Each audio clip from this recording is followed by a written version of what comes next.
Baseado nesse livro aqui, como estuda de uma hora, ele não dá para falar do livro todo. É o Novo Mundo, Despertar de uma Nova Consciência. Esse livro, gente, é fantástico. É livro para reler de novo, para poder entender nas entrelinhas, porque ele vai falar de uma coisa extremamente importante, que para as pessoas que já estudam Pietro Baldi, vai cair igual uma luva esse estudo, porque ele fala sobre o ego. Pietro Baldi, quando a gente começa a estudar, ele deixa claro para a gente que a gente precisa do ego, porque a gente está na carne, não é? Mas também deixa claro que a partir do momento em que a gente cai, né, no momento da queda, lá no plano, no divino, a gente tinha o eu, que era o eu divino. Todos nós temos isso em essência dentro de nós. Mas no instante em que a gente cai com o ego, porque foi um movimento egóico, foi um movimento egoísta que nos fez avessar. Hoje o nosso esforço é de quê? É de sair do avesso e ir para o direito, do lado certo. Só que isso é uma dor tremenda, porque no instante que a gente caiu, a gente começa a criar uma série de circunstâncias e de situações que nos fazem cada vez mais ficar presos ao processo que a gente chama de ego, que a gente nomeou como ego a partir do momento que a gente caiu. Então, o despertar de uma nova consciência vai falar basicamente do ego. Então, hoje nós vamos entender como é que ele funciona, tá? Aí fala. Olha lá, e o autor desse livro, ele começa com uma pergunta que eu acho fantástica, que ela não tem resposta, ela não tem que ter resposta no início, mas ela tem que ser fruto de reflexão para a gente durante praticamente toda a vida. Ele fala assim: o que caracteriza o antigo estado egóico da consciência e quais os sinais nos permitem reconhecer a nova consciência que está surgindo? Existe um movimento em todas as religiões, em todas as frentes, um momento novo. Se fala o tempo inteiro de uma nova era. E a gente acha que essa nova era é uma coisa, um vínculo religioso, e não é. Nós estamos falando da era do espírito. E até agora, o que a gente fez, todo o nosso movimento, foi um movimento vinculado à forma. E a forma é uma expressão basicamente do ego. Quando ele faz essa pergunta, ele está pedindo para a gente começar a pensar, não é a pensar, mas a refletir. E a fazer uma coisa que a gente não está acostumado, a sentir, para poder entender aonde que esse nova consciência começa a surgir, tá? Pietro Baldi vai falar na obra dele o tempo inteiro, em vários momentos, sobre essa nova consciência, e vai falar de várias formas. Mas para a gente poder entender como é que esse processo ocorre, a gente gostaria de pedir a vocês para que vocês prestem atenção na imagem e pensem. O que atrai para cada um no que a gente vai mostrar, ok? Porque é assim que a gente começa a entender como é que funciona. Isso aqui atrai alguém? Levanta a mão, quem se sente atraído por essa foto. Carro do ano, carro novo, cheiroso. Poucos, né? Mas isso aqui, uma joia. Quem que se sente atraído por uma joia? Diamante.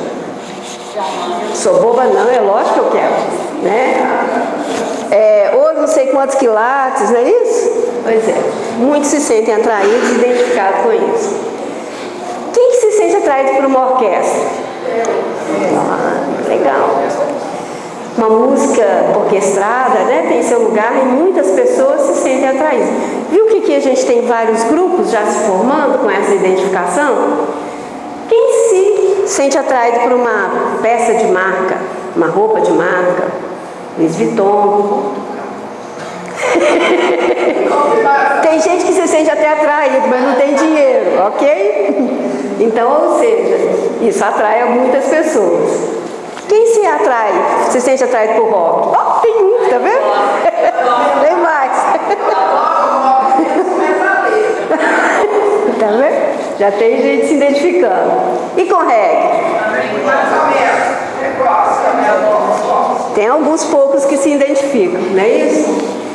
Gente, tudo isso aqui que a gente está mostrando pra gente, quando a gente começa a estudar sobre a formação nossa, sobre as nossas percepções e a nossa relação com o mundo, da forma, ele acontece através da identificação.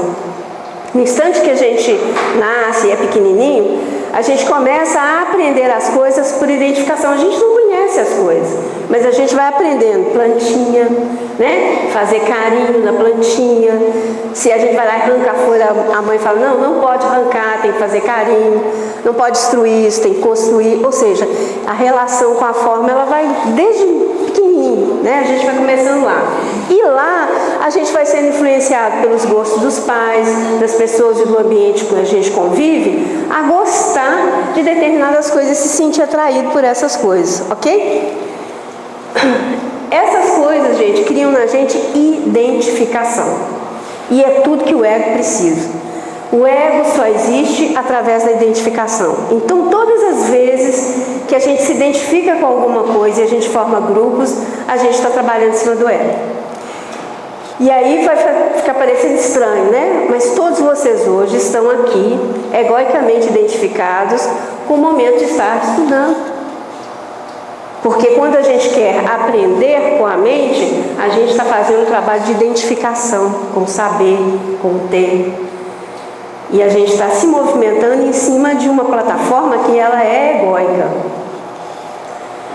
Bom, mas a gente tem uma urgência de transformação, porque todos os meios de comunicação, todas as religiões, todas as seitas, todo mundo fala assim, olha, está chegando o final dos tempos, alô, acorda, o tempo acabou. E a gente insiste em permanecer exatamente como fomos e somos durante esse tempo todo. Da mesma forma que a gente se expressa há 10 anos atrás, a gente quer se expressar hoje. E o mundo tem convocado a gente para uma transformação, um momento de mudança.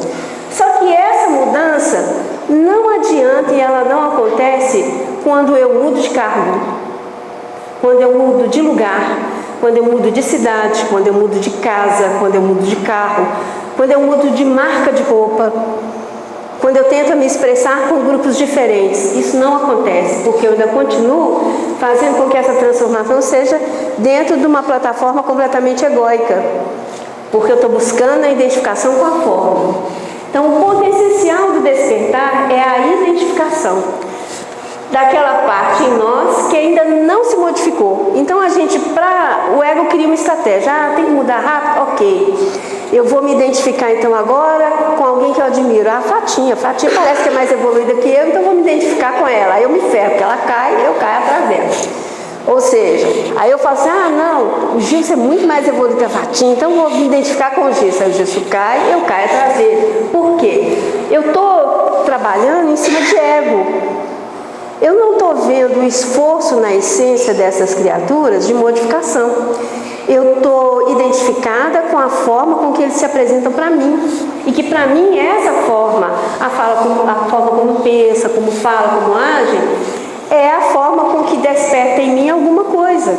Então eu continuo vinculado à forma. Quanto mais identificado à forma, mais egóico. Não foi isso que a gente aprendeu? Então, olha só como é que é complicado. Nós temos aí por trás um mecanismo básico de funcionamento do ego, porque a gente precisa aprender, saber como é que ele funciona para a gente poder desmontar ele. E parte desse processo é o auto-reconhecimento. Eu tenho que me aceitar. E a transformação, ela não começa enquanto a gente não se aceita. Porque, na realidade, a gente briga o tempo inteiro com a gente mesmo, achando que a gente é uma coisa, que a gente não é.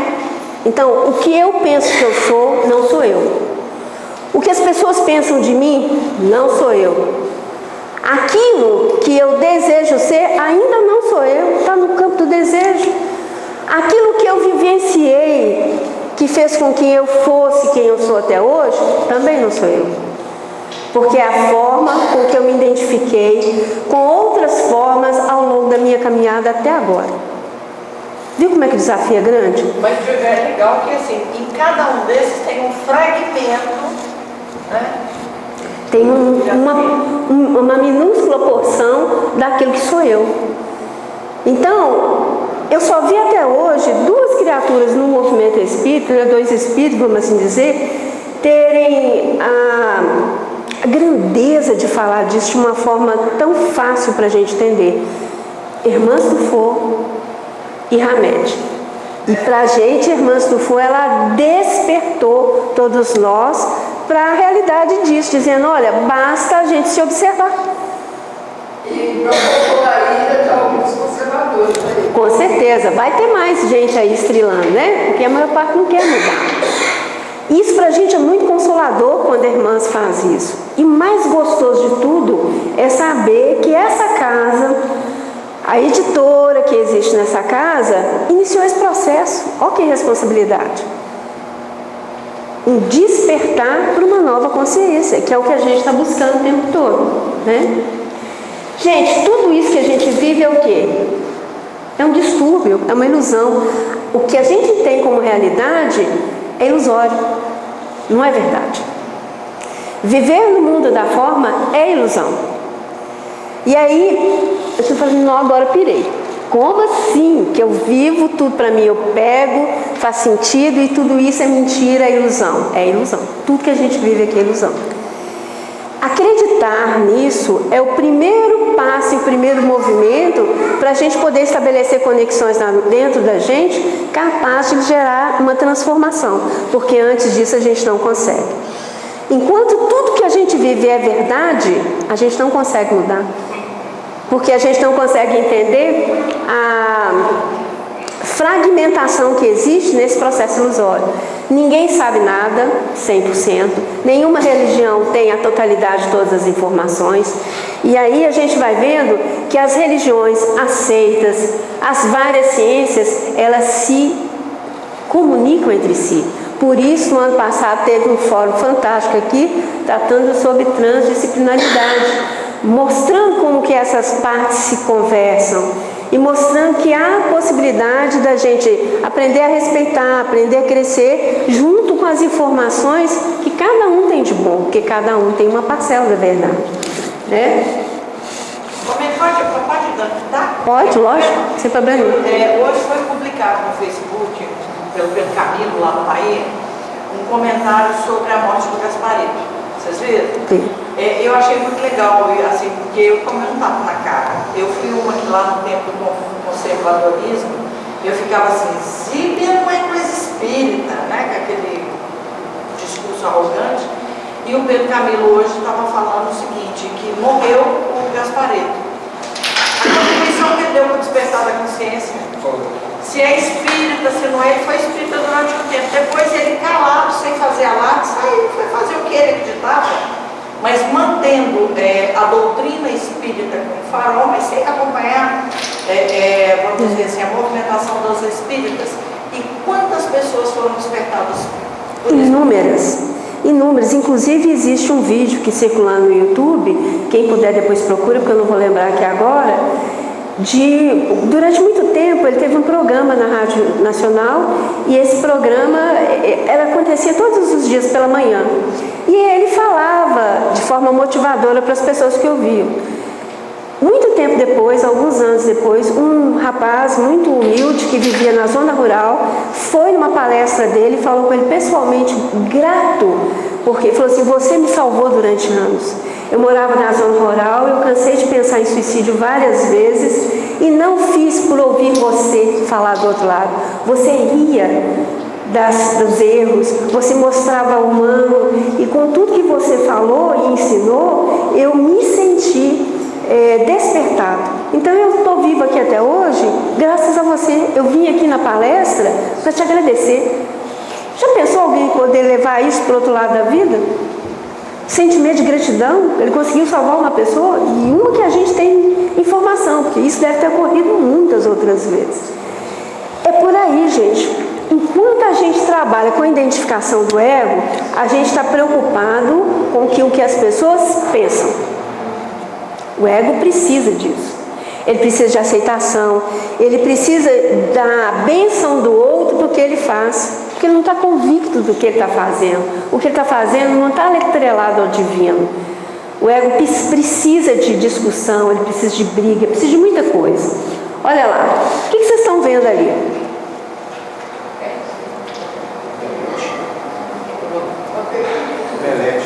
Omelete não, gente. Isso é coisa que está de mente egóica com a comida. Não é isso. É um pedaço de rocha. E aí, a gente colocou esse pedaço de rocha quando a gente... eu tive a oportunidade durante muitos anos de trabalhar com geologia. Quando a gente pega um pedaço de rocha e você coloca no microscópio, você pega uma amostra pequenininha, você vai ver uma coisa assim, ampliada, com algumas observações. Quando você amplia isso mais, ou coloca reagente, você vai ver mais coisa ainda, né? Mas olha só, por que a gente trouxe isso aqui? O ego é igual a essa rocha. Parece que ele é intransponível. Parece que ele não se movimenta. Só que a gente esquece o seguinte, uma rocha, ela não é de todo coesa. Ela é fragmentada. Ela é o acúmulo durante anos de várias porções que com o processo da química, o processo do resfriamento, aquecimento, da água, de um monte de coisa, ela foi se formando. Então ela é cheia de poros, ela é fragmentada. E na grande maioria delas, em muitas, você vai encontrar aquilo ali, ó. Imagina que essa rocha são os nossos pensamentos, a identificação que a gente veio criando ao longo desse tempo todo, a identificação com a forma. Então a gente está assim, né? Todo embrutecido, vamos assim dizer. Mas dentro dessa rocha existe um diamante. É a essência divina em nós. A gente só precisa descamar um pouquinho, cortar um pouquinho, lapidar um pouco para que esse diamante venha à tona. Então, a rocha ela vai representar hoje para a gente todos os sistemas de crenças que nós fomos criando e fomos adensando e nos condicionando a essas crenças, porque o ego ele precisa disso. Ele precisa crer e ele precisa acreditar em muitas coisas. E quando ele se sente ameaçado, ele tem vários níveis de relacionar com isso. Algumas das vezes ele se diz chateado, outras vezes ressentido, outras vezes ele parte para agressão física mesmo, porque ele precisa sobreviver. Então, quanto mais o indivíduo faz de seus pensamentos, crenças, sua própria identidade, mais ele se distancia da dimensão espiritual que existe dentro dele. Por isso que hoje está tão difícil a gente ir para dentro. Porque a gente foi criando camadas para poder, vamos assim dizer, tamponar essa essência e entender que o que nós vivemos aqui fora é o real e não é. Então, quando a gente começa a desconstruir esse pensamento, nós estamos também começando a entender a estrutura do ego, que é uma percepção equivocada o tempo todo. Quando Descartes diz assim, penso, logo existo, todo mundo ficou satisfeito. Nesse momento, esse cara é fantástico, ele descobriu o ego. Realmente, porque quem pensa é o ego. Toda vez que a gente sente, é diferente. O autor desse livro, ele fala uma coisa muito legal. Ele fala assim, enquanto você está lendo o livro, tenta sentir suas mãos. Aí ele fala assim, não pensa na mão não, porque se você pensar na mão, é o ego que já está entrando na nossa conversa, e você não vai ser capaz de sentir as mãos. Imagina que dentro das suas mãos existe algo pulsante e vivo, que é infinitamente melhor, que é positivo, que é bom, mas sente. Não pensa sobre isso não. Se você pensar, você já se distanciou da possibilidade de sentir que existe mão, dentro da sua mão existe vida. Aí ele fala, algumas pessoas vão ler e vão conseguir sentir o pulsar dessa mão sem ter que fazer nenhum esforço. Talvez porque ela esteja mais desprendida do ego. Aí ele lançou o desafio. Então leia agora e sinta os pés. Qual que é a primeira coisa que a gente faz? Pensar no pé, não é? Então ele fala, toda vez que você pensa, é o ego interagindo e interferindo na nossa conversa. Por quê? Ele é feito de identificação. O meu, o minha, gente, para o ego, assume uma proporção fantástica. O meu e o minha determina a minha relação com o mundo, com as pessoas, com tudo, tá? E me cria o maior problema, né? Me distancia, criou uma identidade.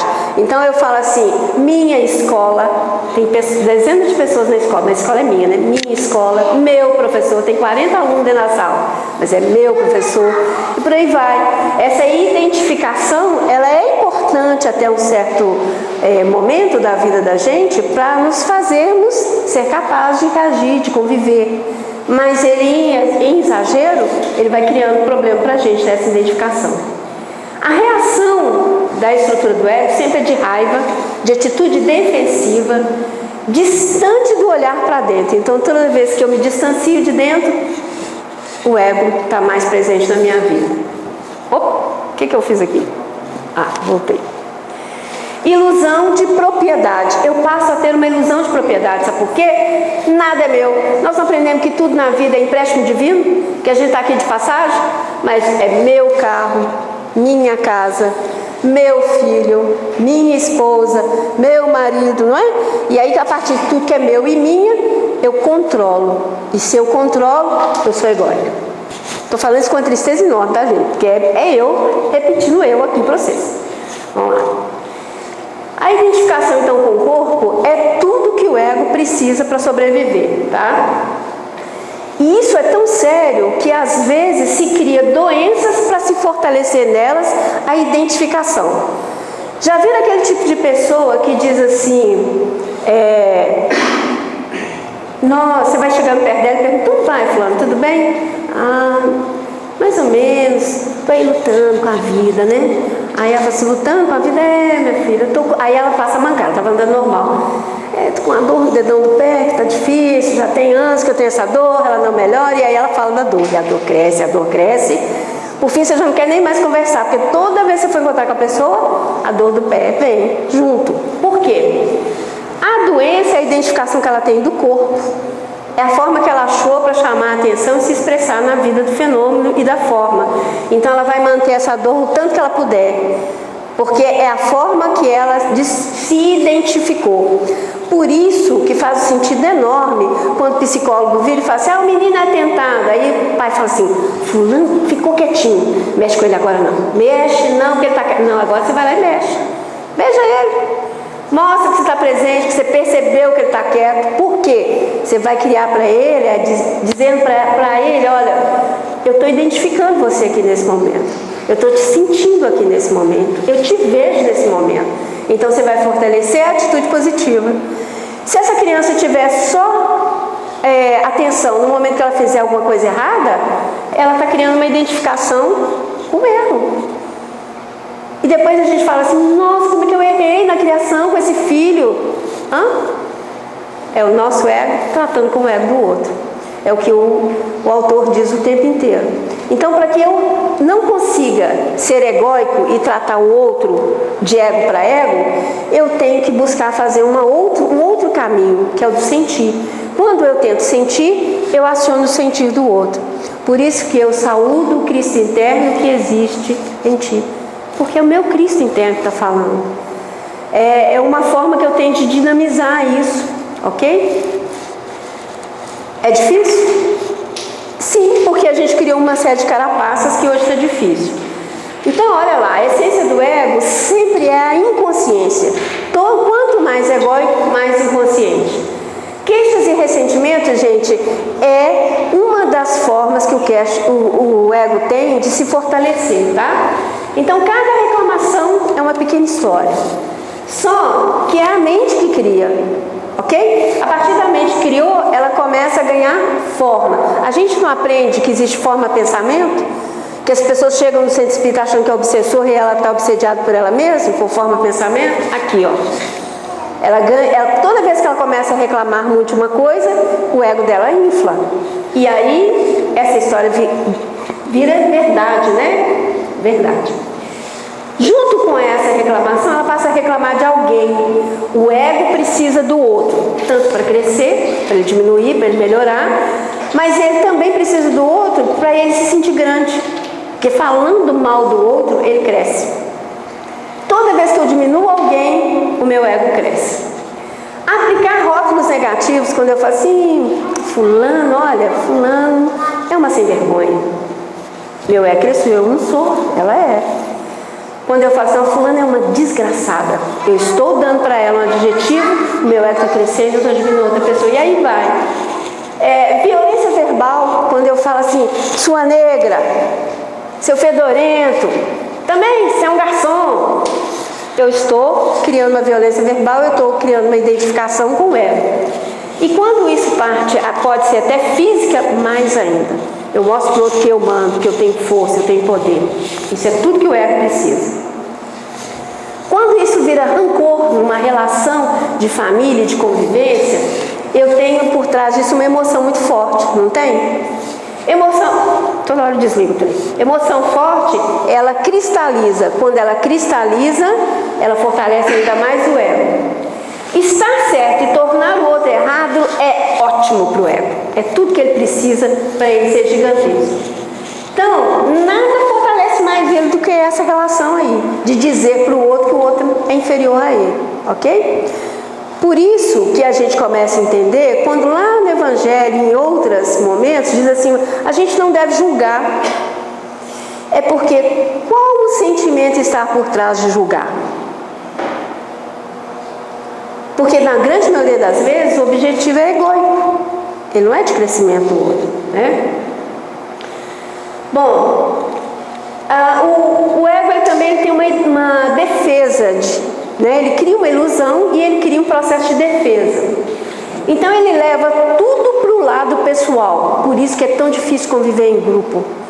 Porque todas as vezes que você convive em grupo, pressupõe que as partes têm que se movimentar, um tem que ceder, o outro tem que às vezes doar e por aí vai, né? Mas ele leva tudo para o lado pessoal. Então quando chama a atenção do grupo, chamou foi para mim, não foi o grupo. Aí você fala, mas você está fazendo isso? Não estou não, mas foi para mim, eu conheço as indiretas, ok? Então olha lá. A atitude defensiva, que muitas vezes ela é até de agressão, né, de uma forma agressiva da pessoa reagir, tem tudo a ver com isso aí. Todo ego, ele confunde com opiniões e pontos de vista pessoais. Então, o meu ponto de vista, ele tem que ser maior, ele tem que ser melhor e ele tem que prevalecer em relação ao todo. O todo está sempre errado. Viu como é que é difícil conviver em grupo? Porque a partir do momento que eu sou muito egóico, para mim, entende? A minha opinião é melhor. A minha visão tem que ser a última a ser acatada, porque é um processo egóico, né? A interpretação da convivência, ela é sempre distorcida. Então, às vezes a pessoa dá um feedback para ajudar, fala, ficou com inveja. Fiz um excelente estudo, fulano falou assim, olha, não usa tal expressão, mas não, está com inveja. Porque eu fui lá falar e ela foi. Entendeu? Ou seja, ao ego aí. A verdade, ela é relativa ou absoluta? Essa é uma pergunta que é feita no livro, e ele diz assim, o dedo que aponta para a lua não é a lua. O ego faz imaginar o inverso. Ele diz, o dedo que aponta para a lua é a lua, porque a visão é distorcida. Entendeu? Então isso aí é um outro problema sério. O ego, ele não é pessoal. Os padrões egóicos nos outros, que incomodam ou perturbam a gente, eles todos existem em nós. Então quando eu falo assim, ó, fulano é mesquinho, tem uma parte de mim que é mesquinho. Fulano é pão duro, tem uma parte dentro de mim que é pão duro. Não, fulano é muito egoísta, ele não compartilha nada. Se eu vejo, eu tenho. Porque eu só consigo ver no outro exatamente aquilo que eu tenho dentro de mim. O outro é meu espelho, né? Vamos lá. Gente, por que guerra é um modelo mental? E olha que legal o que ele vai falar. Ele diz assim, nós fortalecemos tudo aquilo que combatemos, enquanto todas as coisas a que resistimos persistem. Então toda vez que eu declaro guerra, se eu virar hoje e falar assim, eu vou declarar guerra ao ego, ele vai aumentar. Porque o que ele precisa é disso, desse combustível. Por que até hoje a gente não consegue acabar, por exemplo, com o vício dos jovens em relação à maconha? Não se pergunta para ele, por que você fuma? Qual o prazer que você sente com isso? Ou qual não prazer você sente com isso? O que te levou a isso? Não, eu declaro uma guerra contra aquela situação e eu empodero o vício. Então, o Billy esteve aqui falando sobre drogas e falou sobre isso.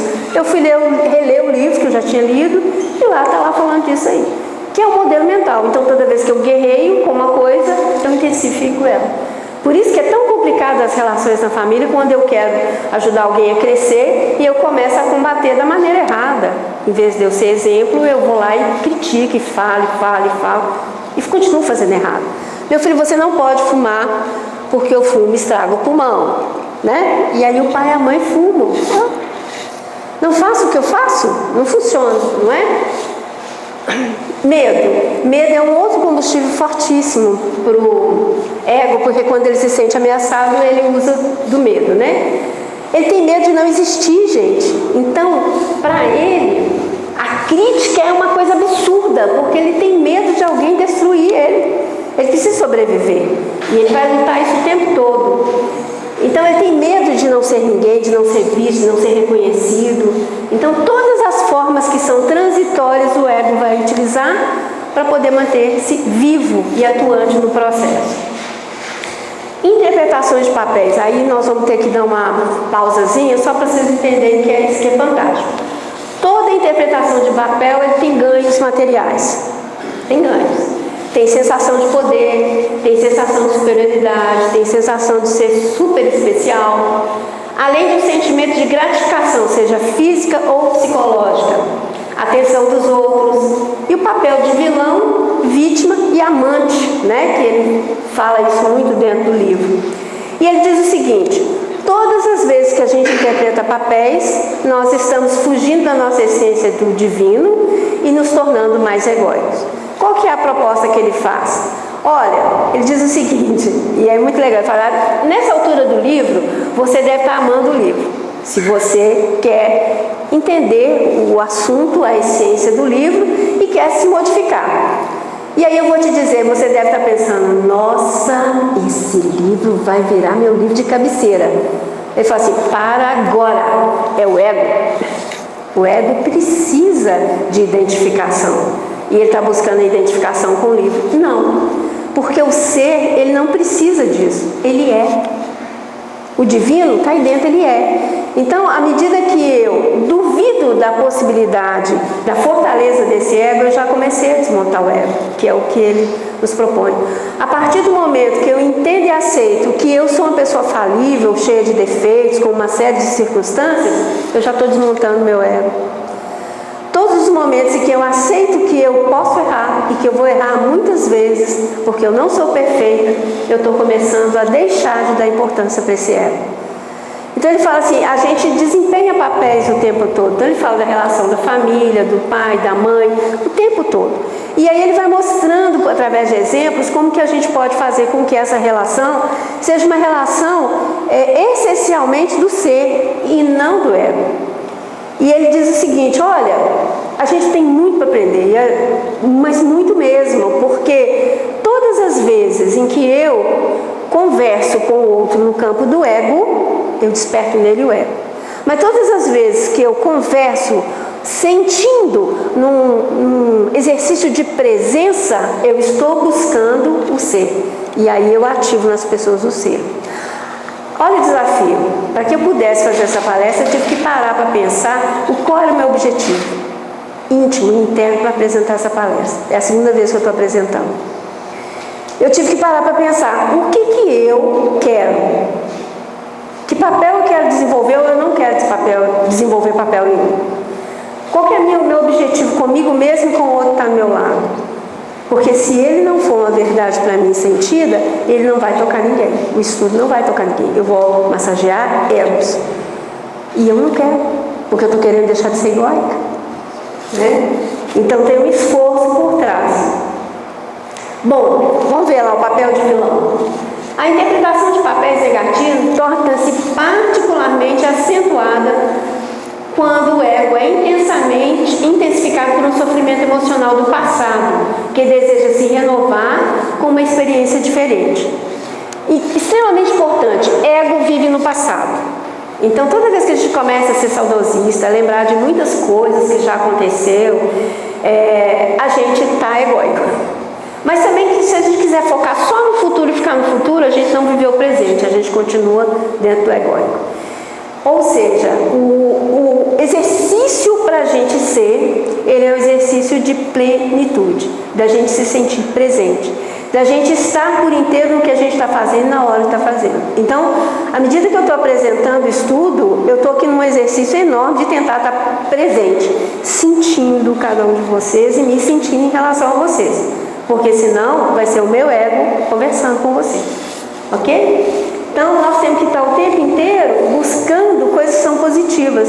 O sofrimento, nós estamos falando que a gente pode criar uma doença e ela virar um relacionamento para a identificação do nosso ego. Aí essa doença não vai acabar nunca, né? Ela vai continuar existindo sempre.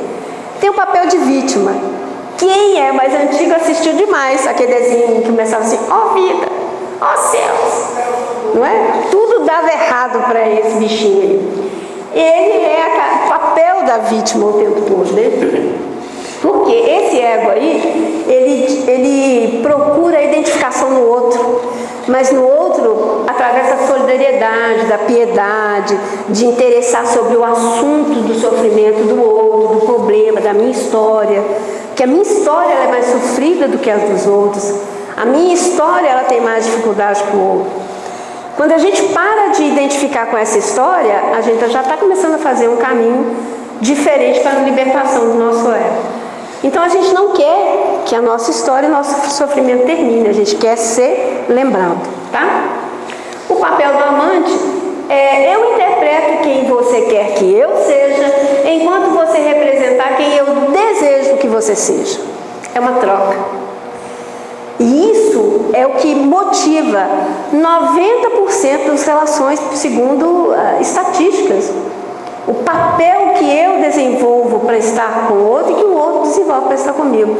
Então, por que tem tanto conflito na relação amorosa? Porque ela não é de amor de verdade, ela é de papéis.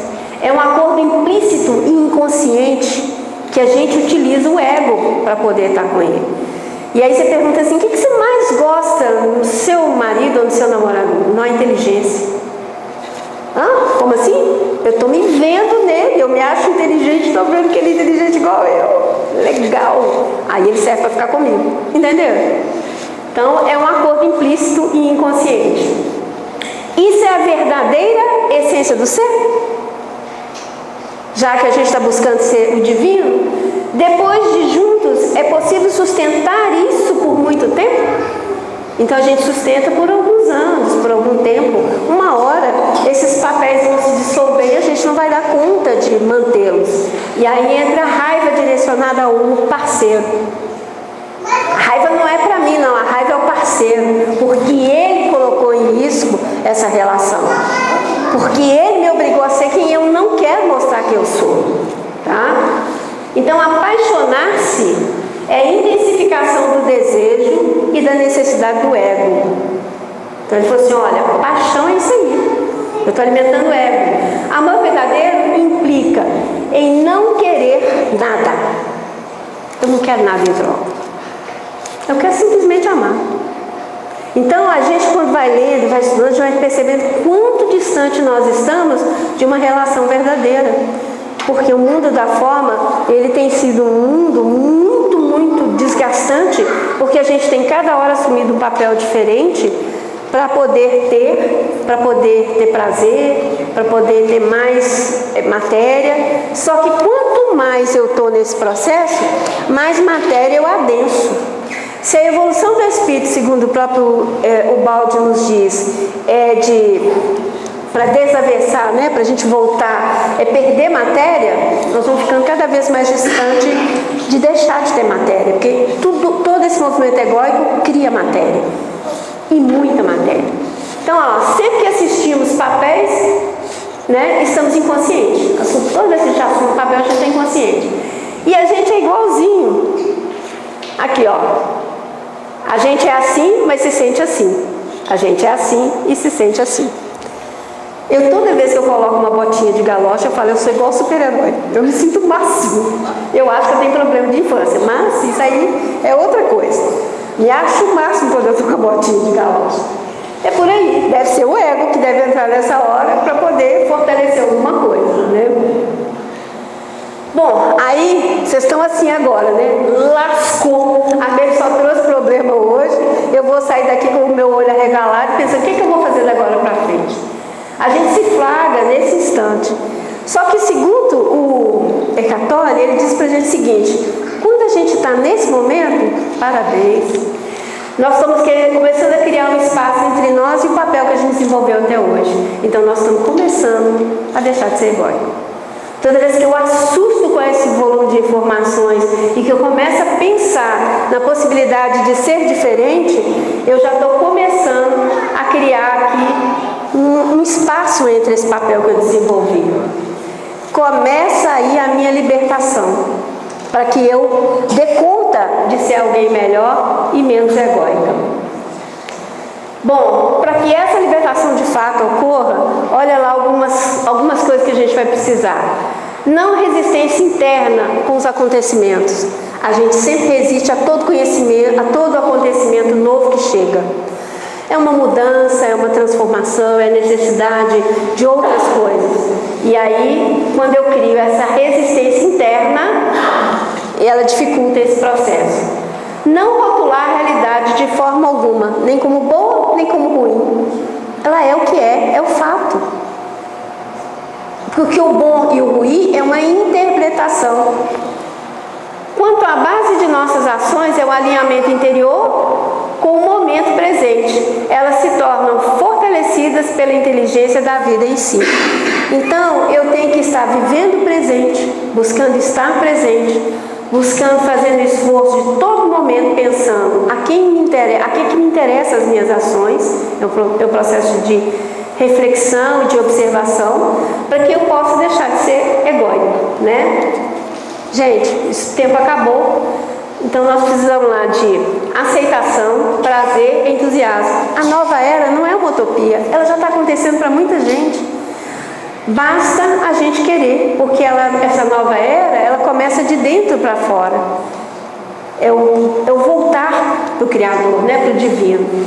Feliz de você que já está aqui, porque você já está no caminho para começar essa transformação, tá? Muito obrigada e Jesus abençoe a todos nós.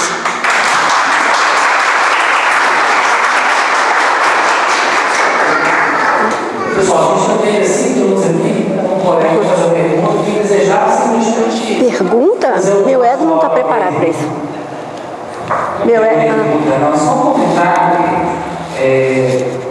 Até o pessoal do curso que a gente fez lá, a gente começou a estudar um pouquinho de e realmente ele coloca que o ego, ele não é esse vilão, ele tem um papel importante, mas dependendo de como você coloca ele, se identifica com ele, se torna vilão, né? Por isso que a gente começou falando da identificação. Exatamente. Então o ego, se ele for patrão, ele vira problema, ele é um mensageiro. Exatamente. Né? É um mensageiro entre o mídia e o céu. Então, a grande questão que eu estava pensando aqui, quando você fala do científico, é porque pode confundir com a questão da emoção. Ah, bom bem lembrar. Ainda é superficial. E eu tive um insight uma vez que me ajudou muito, que o processo dessa música que você trouxe é muito no sentido de conexão do que propriamente de você fazer um trabalho de disciplina, vamos dizer assim, que acaba reforçando O ego. É um processo de entrega, de desapego interno, de um palavra que fugiu até agora, mas é como se você deixasse de controlar. A grande questão é o controle. Exatamente.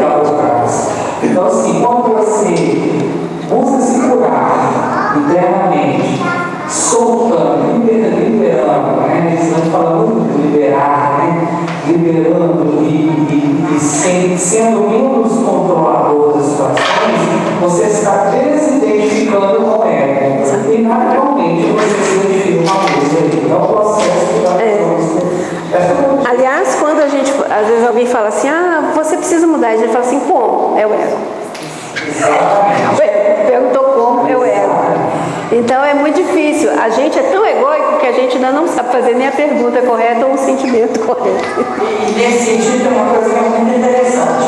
A gente vê, por exemplo, uma pessoa com um problema e precisa tomar uma decisão, ela normalmente tem desespero. E ela fica assim, mas eu não sei o que eu faço naquela cara de desespero. que decidir naquele momento já é um meio de liberar o ego, de sair da posição do controle. Isso é altamente complicado. O que eu queria complementar é que, assim, doutor Marco não pode vir por um compromisso, lógico, ligado à profissão dele, que é inerente, que tem que acontecer, acontece mesmo. Mas nós somos felizes em conseguir fazer um gancho disso com o que é o tema de hoje do Evangelho. Tá? Uma tomada de decisão importantíssima. E aí, o tempo inteiro você fez menção ao Paulo, que é um dos motivos da gente vir aqui aos sábados, conhecer a obra dele. Olha que interessante, qual é o papel do ego de mensageiro? Com isso que você chamou de aversamento, esse dentro e fora, o ego é quem faz esse papel de experimentar o externo e de, à medida que a gente vai desapegando dele, quem vai fazendo esse papel de vai e vem, de leve e traz, que a gente vai conseguindo no plano do humano, na dimensão do humano, a fazer esse retorno de volta para a nossa essência. É, isso mesmo.